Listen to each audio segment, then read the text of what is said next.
Hello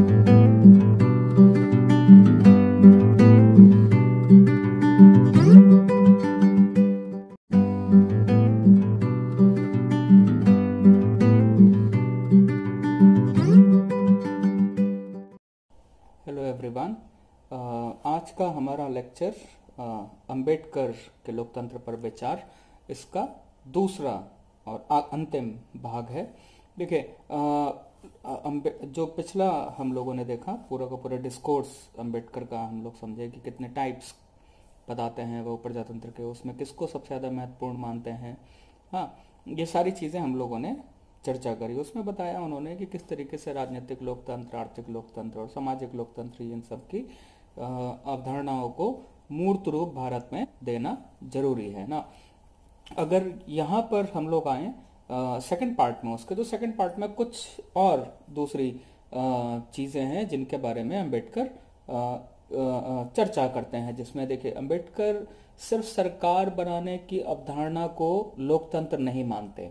okay, उनके अनुसार कि वोट दे देना है ना, वन मैन वन वोट वाला सिद्धांत, और वोट देने के बाद सरकार बना लेना, ये लोकतंत्र नहीं है। लोकतंत्र इसके बियॉन्ड है, लोकतंत्र इससे कहीं ज्यादा आगे है, कहीं ज्यादा बड़ा है, बृहत्तर है।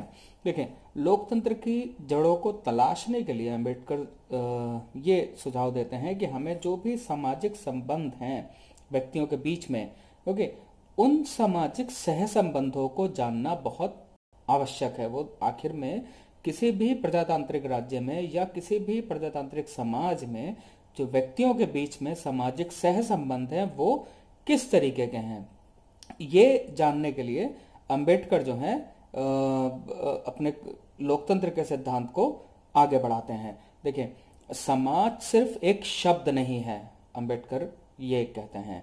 समाज को अगर कोई भी व्यक्ति सिर्फ एक शब्द समझे और ये मानकर चले कि समाज एक इकाई है, समाज ये है, समाज वो है, तो समाज की परिभाषा अंबेडकर के हिसाब से क्या है? देखिए, समाज में हमारे पास कई तरीके की भावनाएं होती हैं। हर व्यक्ति के पास भावनाएं होती हैं, हर परिवार में भावनाएं होती हैं। इवन आपकी सोसाइटी, जिस सोसाइटी में आप रह रहे हो, जिस मोहल्ले में रह रहे हो, जिस लोकेलिटी में रह रहे हो, जिस डिस्ट्रिक्ट में रह रहे हो, जिस राज्य में रह रहे हो, उन सभी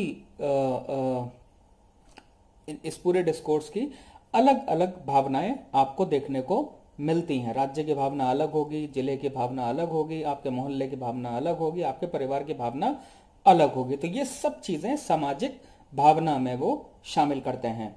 देखिए, इसी सामाजिक भावना में कई तरीके के रिश्ते शामिल होते हैं और हमारी एक एसोसिएटेड लाइफ ये शामिल होती है।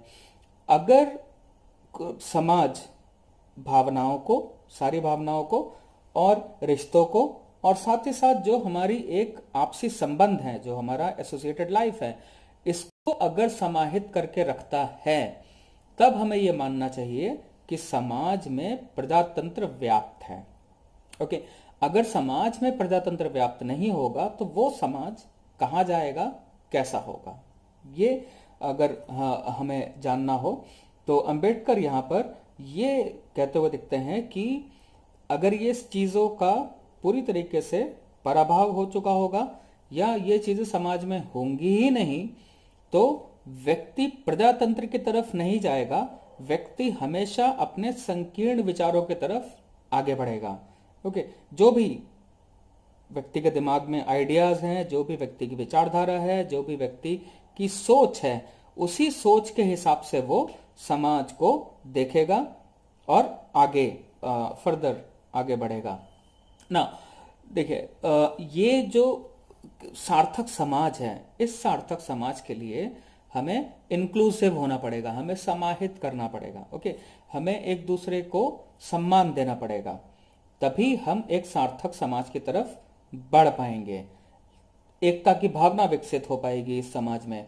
ओके, और इस एकता को सहेज कर रखने के लिए अंबेडकर ही कह रहे हैं, हमें आपसी विश्वास पर जोर देना पड़ेगा, हमें सहयोग पर जोर देना पड़ेगा आपसी, हमें इस ये जो एकता है इसको सहेज कर रखना पड़ेगा ताकि कोई भी व्यक्ति या समूह इस एकता को विखंडित ना कर सके। ओके, दूसरे की मदद करनी पड़ेगी, हमें गरीबों की मदद करनी पड़ेगी, उनके मन में हमारे लिए दया भावना होनी चाहिए, कल्याण की भावना होनी चाहिए, और जनता के प्रति, देखिए जनता के प्रति वफादारी होनी चाहिए। मतलब हम सभी जनता हैं, लेकिन हमारे मन में खुद के एक सामाजिक प्राणी होने के नाते, एक सामाजिक व्यक्ति होने के नाते हमारे अंदर जो एक समाज कल्याण की भावना है और जो एक समाज के प्रति या जनता के प्रति वफादारी है, वो हमारे अंदर भी होनी चाहिए। अब देखिए यहां इसके आगे अंबेडकर ये कहते हैं कि ये सारी चीजें अगर समाज में होंगी तो प्रत्येक व्यक्ति समाज में अपना कुछ ना कुछ योगदान दे रहा होगा, और ये योगदान जो है इसी समाज को मजबूत बनाएगा, सुसंगठित बनाएगा, जो विकास की प्रक्रिया को आगे बढ़ाएंगे। वो किसी भी तरीके का विकास हो सकता है, राजनीतिक विकास हो सकता है, आर्थिक विकास हो सकता है, सांस्कृतिक विकास हो सकता है, ओके, किसी भी तरीके का सामाजिक विकास हो सकता है, किसी भी तरीके का वो विकास हो सकता है। तो ये सब गुण किसी भी प्रजातांत्रिक समाज में होना एक आवश्यक शर्त है अंबेडकर के अनुसार। देखिए अंबेडकर ये कहते हैं कि ये सब तो आवश्यक शर्तें हैं, लेकिन ये आवश्यक शर्तें भारत में नहीं है। भारतीय समाज जो है इनमें से बहुत कम मामलों में हम देखते हैं, या किसी भी मामले में नहीं देखते हैं कि वो इन सामाजिक मूल्यों पर खरा उतरता हो, जिसकी बात हम लोगों ने अभी भी जस्ट करी है। वो ये कहते हैं कि ये सब चीजों का अभाव या इन सब चीजों का ना होना भारतीय समाज में लोकतंत्र को चुनौती देते हैं। ओके, अब देखिए भारतीय समाज में लोकतंत्र में ये सब चीजों का ना होना चुनौती देते हैं। कैसे देते हैं चुनौती? आखिर व्यक्ति का विश्वास होना, एकता को सहेज कर रखना, सहयोग करना, मदद करना, सद्भावना, कल्याण की भावना, जनता के प्रति वफादारी, ये सब समाज को संगठित और मजबूत बनाती हैं। ये बात अपनी जगह ठीक है, लेकिन ये लोकतंत्र को चुनौती कैसे देते हैं, इस पर अंबेडकर आगे चर्चा करते हैं। देखिए वो ये कहते हैं कि भारतीय समाज में जो व्यक्ति हैं वो समावेशी प्रवृत्ति के नहीं है, they are not inclusive in nature. क्योंकि भारतीय समाज जो है वो एक जाति आधारित समाज है। वो कोई भी धर्म हो, वो सिर्फ हिंदू धर्म की बात यहाँ नहीं करते, उन्होंने इस्लाम में भी देखा कि यहाँ ये धर्म भी ऊंच नीच को मानता है। पठान अलग हैं, जो बढ़ई हैं वो अलग हैं, विभिन्न तरीके के वर्गों व्यवसाय के हिसाब से जातियां या सोशल स्ट्रेटिफिकेशन बोल दीजिए मुस्लिम्स में भी व्याप्त हैं। तो मुस्लिम में भी एकजुटता जो बताई जाती है उस तरीके से नहीं है। ये अंबेडकर तर्क यहाँ पर रख रहे हैं, और उनका समाज भी स्ट्रेटिफिकेशन में है, बटा हुआ है, कई भागों में बटा हुआ है मुस्लिम्स भी ना। तो कोई भी व्यक्ति समाज समावेशी प्रवृत्ति का नहीं है, क्योंकि भारतीय समाज जाति आधारित समाज है, और जाति व्यवस्था के कारण ही समाज में जो एक अनुबंध होता है व्यक्तियों के बीच में, इसका भी अभाव है। अब जाति व्यवस्था की वजह से आदर्श समाज और मजबूत लोकतंत्र के निर्माण में बाधा आ रही है। अगर जाति व्यवस्था खत्म कर दी जाए तो आदर्श समाज बन जाएगा, आदर्श समाज बन जाएगा तो मजबूत लोकतंत्र बन जाएगा। लेकिन भारत में क्या है, भारत में जाति व्यवस्था के कारण समाज में एकजुटता का अभाव है, सामाजिक अनुबंध का अभाव है। ये अभाव होने से जो लोकतंत्र का निर्माण जिस तरीके से भारत में होना चाहिए वैसे नहीं हो पा रहा, और भारत में लोकतंत्र मजबूत अवस्था में नहीं है। ओके, ये अंबेडकर बात रख रहे हैं, और अंबेडकर का यहाँ पर तर्क है कि भारत में स्वस्थ लोकतंत्र का निर्माण इसलिए भी मुश्किल है क्योंकि ये एक जाति प्रधान समाज है, और इंडियन सोसाइटी का जो जाति से एक गहरा संबंध है, इस पूरे के पूरे समाज को जाति के आधार पर ही संगठित किया जाता रहा है, हाँ, और अभी तक किया जा रहा है। अब ये सोचने वाली बात है कि एक भारतीय किसी दूसरे भारतीय के हाथ से खाना सिर्फ इसलिए नहीं खाता क्योंकि वो किसी दूसरी जाति का है जो अस्पृश्य है। शादी नहीं करता, एक भारतीय किसी दूसरे भारतीय से शादी नहीं करता। क्यों? क्योंकि वो किसी ऐसी जाति से है जो अस्पृश्य है। ओके, और स्पर्श भी नहीं करता, कई मामलों में छूता भी नहीं है। क्यों? क्योंकि वो भारतीय किसी दूसरी जाति का है। देखिए, यहां भारतीय के ऊपर फोकस रखने का क्या मतलब है? हम सब भारतीय हैं, हम सबको समान अधिकार मिले हुए हैं, लेकिन इस जातीय व्यवस्था ने हमारे अंदर से ये भारतीय होने की फीलिंग को गौड़ मतलब कर दिया, सेकेंडरी बना दिया है। और प्राइमरी किस चीज को बनाया है? प्राइमरी इन्होंने जाति को बना दिया है। हम सब लोगों की पहचान भारतीय बाद में हो रही है, जाति आधारित पहचान हमारी पहले हो रही है।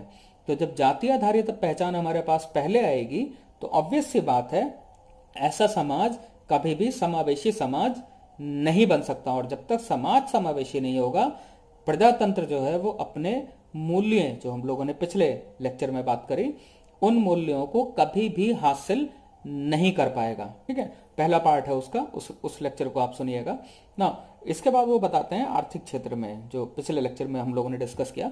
यहां भी ये कहते हैं कि देखिए, चाहे उद्योग हो, ऊंची जातियों का कब्जा है, चाहे नौकरी पेशा व्यक्ति हो कोई, वो ऊंची जाति का ही आपको मिलेगा। ओके, अधिक वेतन भी लगभग ऊंची जातियों को ही मिल रहा है। उच्च पद जो हैं नौकरी में भी, जो उच्च पद हैं, उन उच्च पदों पर भी ऊंची जातियों का ही कब्जा है। व्यवसायिक क्षेत्र, जो भी व्यवसाय से जुड़े हुए व्यक्ति हैं, अंबेडकर ये कहते हैं कि व्यवसाय में भी आप देखिए तो ऊंची जातियों ने अपना वर्चस्व बना रखा है। इस पूरी व्यवस्था में निकलकर क्या निचोड़ आ रहा है? राजनीतिक व्यवस्था में ऊंची जातियों का वर्चस्व आ गया, सामाजिक व्यवस्था में अभी अभी हम लोगों ने समझ लिया ऊंची जातियों का कहीं ना कहीं वर्चस्व आ गया, और अब अर्थव्यवस्था में भी ऊंची जातियां अपना डोमिनेंस बना रखी हैं। और ये डोमिनेंस ऐसा है कि इसमें दूसरी जातियों के लिए कोई जगह है ही नहीं, जगह बनती ही नहीं है, बनाएंगे भी नहीं। ये अपना वर्चस्व बना के रखना चाहते हैं इन सब स्फेयर में। यहां देखिए, अगर आर्थिक आधार पर बात करी जाए तो अंबेडकर ये कहते हैं कि जो संपत्ति का स्वामित्व है उसमें दान देने की प्रवृत्ति किसी भी भारतीय में नहीं है कि किसी गरीब को अपने प्रॉपर्टी का, अपने संपत्ति का कोई हिस्सा दान में दे दे, पूरी नहीं, कोई हिस्सा दान में दे दे। वो क्या कह रहे हैं कि कोई अगर जैन है तो उस जैन की प्रॉपर्टी उसके परिवार में रहेगी, मतलब किसी दूसरे जैन के पास रहेगी। अगर कोई मारवाड़ी है तो मारवाड़ी की संपत्ति भी उसी के परिवार में रहेगी, मतलब किसी दूसरे मारवाड़ी के पास जाएगी। और अगर कोई ब्राह्मण है तो ब्राह्मण की संपत्ति भी या पैसा भी किसी दूसरे ब्राह्मण, मतलब जो भी उसके परिवार का व्यक्ति है, उसके पास जाएगा। ये उदाहरण दिए कुछ जातियों के उन्होंने, इसके आप इसमें और भी जातियां जोड़ सकते हैं। लेकिन ये सोचिए कि अगर सभी जातियां जो संपत्ति वाली हैं, जिनके पास पैसा है, वो बड़ा हिस्सा तो भाई अपने परिवार में ही रख लें, या ब्राह्मण है तो ब्राह्मण को दे दे, जैन है तो जैन को दे, मारवाड़ी है तो मारवाड़ी को दे, लेकिन उसका एक छोटा सा हिस्सा गरीब तबके को दे दें, या जो लोअर कास्ट हैं उनको दे दें, तो संपत्ति का स्वामित्व यहां पर इतना गहरा है कि किसी दूसरे के लिए दान भी सुलभ नहीं है। हाँ, दूसरे निम्न जाति के व्यक्तियों को ये वर्चस्व वाली जातियां दान देने लायक भी नहीं समझती हैं। तो यहां पर क्या होगा? यहां पर एक खाई बन जाएगी ऊंची जातियों के बीच में और निम्न जातियों के बीच में, या संपत्ति जिनके पास है उन जातियों के बीच में और संपत्ति विहीन जातियों के रूप में के बीच में। तो एक खाई बन जाएगी ये बहुत बड़ी। इस खाई को पाटने के लिए क्या करना होगा? ओके, तो भैया दान की भावना आनी चाहिए, सहयोग की भावना आनी चाहिए, और जितने भी उद्योग हैं, वाणिज्य हैं, नौकरी हैं, शिक्षा है, इसमें सभी को समान अवसर मिलना चाहिए। अम्बेडकर ये बात रख रहे हैं। लेकिन हो क्या रहा है या होता क्या है कि हमारे इस भारतीय समाज में अकॉर्डिंग टू अम्बेडकर दान की भावना का अभाव है, सहयोग की भावना का अभाव है, और इन दान और सहयोग की भावना के अभाव होने की वजह से राजनीति, उद्योग, वाणिज्य, नौकरी, शिक्षा, उच्च पद, हाँ, इत्यादि बहुत सारी चीजें हैं। इनमें डाउन ट्रोडन सेक्शन जो है या आउटकास्ट कम्युनिटीज जो हैं, उनके लिए कोई जगह बचती ही नहीं है। तो ये पूरी तरीके से एक डिस्कोर्स जो प्रजातंत्र का डेवलप कर रहे हैं, उसमें अंबेडकर ये बताने की कोशिश कर रहे हैं कि एक पूरा बड़ा समूह है डाउन ट्रोडन सेक्शन का, एक पूरा बड़ा समूह है आउटकास्ट कम्युनिटीज का, जो इस राजनीतिक, सामाजिक, आर्थिक प्रक्रिया का हिस्सा कभी बन ही नहीं पाए, और आज भी वो इस आधुनिक औपनिवेशिक राज्य आने के बाद भी वो संघर्ष की स्थिति में है कि अपने इन अधिकार, स्वतंत्रता, समानता के लिए संघर्ष कर रहे हैं, शिक्षा के लिए संघर्ष कर रहे हैं, रोजगार के लिए संघर्ष कर रहे हैं। ये समाज, लोकतांत्रिक समाज तब तक नहीं हो सकता जब तक जाति व्यवस्था का खात्मा नहीं किया जाता है, अकॉर्डिंग टू अंबेडकर। अब देखिए, अंबेडकर यहाँ ये पूरा का पूरा डिस्कोर्स में ये सारी चीजें लेकर आते हैं। अगर इसको हम लोग पॉइंट वाइज समझने की कोशिश करें तो आप इसको कह सकते हैं कि हम लोगों ने एक तरीके से जो हमारा इसका पहला पार्ट था वो एक हद तक समझ लिया, जिसमें राजनीतिक, आर्थिक और सामाजिक रूप से जो डाउन ट्रोडन सेक्शन है उनके लिए इस भारतीय लोकतंत्र में कोई जगह नहीं है। अंबेडकर ये बात कर रहे हैं। ओके, ना इंडस्ट्री में है, ना राजनीति में है, ना एजुकेशन में है, ना उच्च शिक्षा में है, कहीं नहीं है। सेकंड अगर बात करी जाए तो यहाँ भारत में एक ग्रेडेड इनइक्वालिटी है ना। ग्रेडेड मतलब ग्रेड के हिसाब से इनइक्वालिटी है। जैसे आप लोग भी समझते होंगे कि कोई टॉपर हो गया, 99% मार्क्स हैं किसी के, तो ग्रेड में वो सबसे ऊपर चला गया, है ना। किसी के 96% मार्क्स हैं तो वो उससे नीचे आ गया। तो ये जो हायरार्की बनती है ग्रेडेड की, ग्रेड से जो हायरार्की बनती है, ये हमें बताती है कि अच्छा 99% वाला स्टूडेंट ये है, 96% वाला ये, 91% वाला ये, and so on and so fourth. जो सामाजिक ग्रेडेड इनइक्वालिटी है, जो राजनीतिक ग्रेडेड इनइक्वालिटी है, या जो आर्थिक ग्रेडेड इनइक्वालिटी है, वो जाति के आधार पर है, जिसमें उच्च जातियों को पहले से ही ग्रेड मिला हुआ है कि वो ऊंची जातियां हैं, महान है, अकॉर्डिंग टू अंबेडकर, और नीची जातियों को भी पहले से ही ग्रेड मिला हुआ है। ऑब्वियसली आप समझ जाइए ग्रेड क्या होंगे वो। तो इस ग्रेडेड इनइक्वालिटी में क्या होता है, ये प्रजातंत्र के रास्ते में सबसे बड़ा रोड़ा लेकर आती हैं। क्यों? क्योंकि ये जाति व्यवस्था ही इस ग्रेडेड इनइक्वालिटी को आगे बढ़ाती है। ओके, अब जाति जो है वो समान नहीं है, इक्वल स्टेटस नहीं है। यहां पर क्या है कि यहां एक जाति किसी दूसरी जाति से पद सोपान में, हायरार्की में ऊपर या नीचे आ रही है।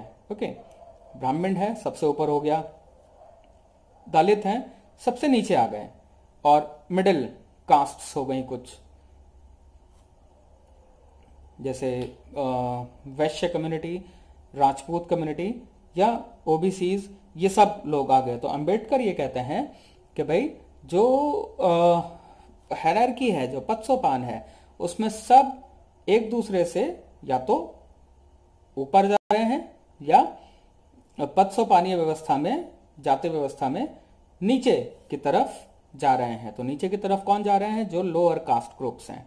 तो प्रजातंत्र कहां हो गया, समानता कहां से आ गई, है ना। ये सारी चीजों पर अंबेडकर सवाल खड़ा कर रहे हैं, क्योंकि इस जाति व्यवस्था की वजह से कोई भी व्यक्ति राजनीतिक समानता, आर्थिक समानता हासिल नहीं कर पाएगा। ओके, ये जो व्यवस्था है, जाति व्यवस्था, ये अपने आप ही जो एक सहयोग की भावना है या किसी को मदद करने की भावना है, इसको खत्म कर देती है। ओके, अपने आप ही खत्म कर देती है ये जाति आधारित भावना।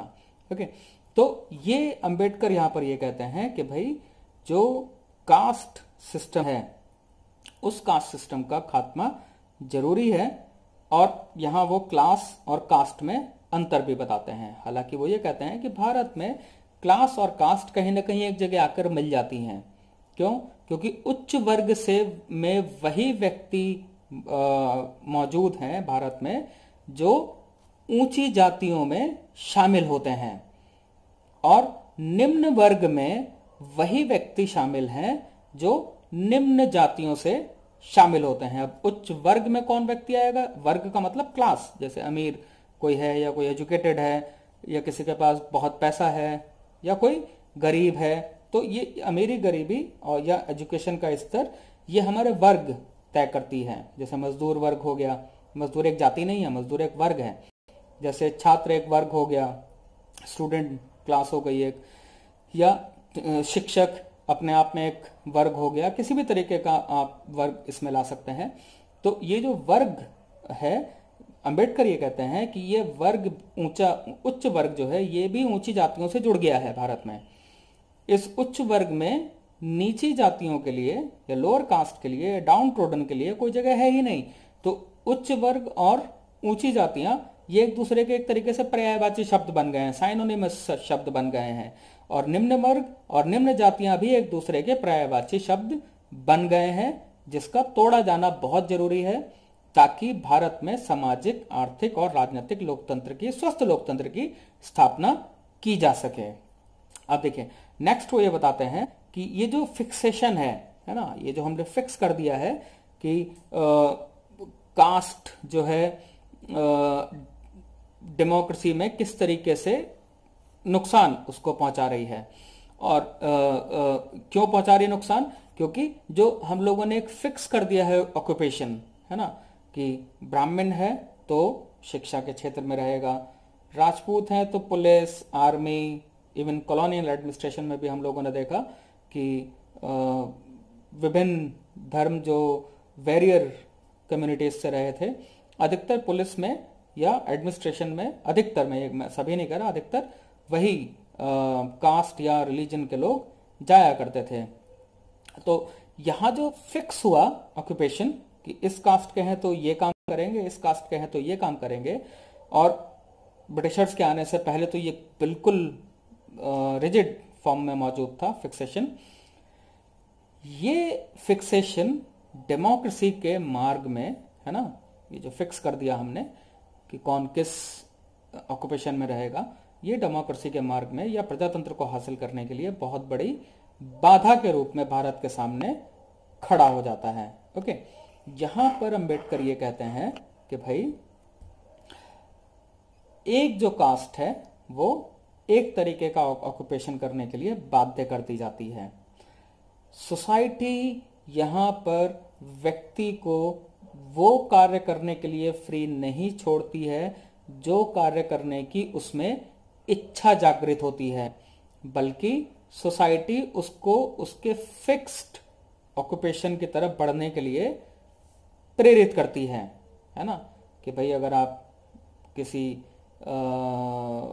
से फॉर एग्जांपल एजुकेशन से जुड़े हुए हैं, पढ़ाई करिए। अगर आप आईएएस, आईपीएस वगैरह हैं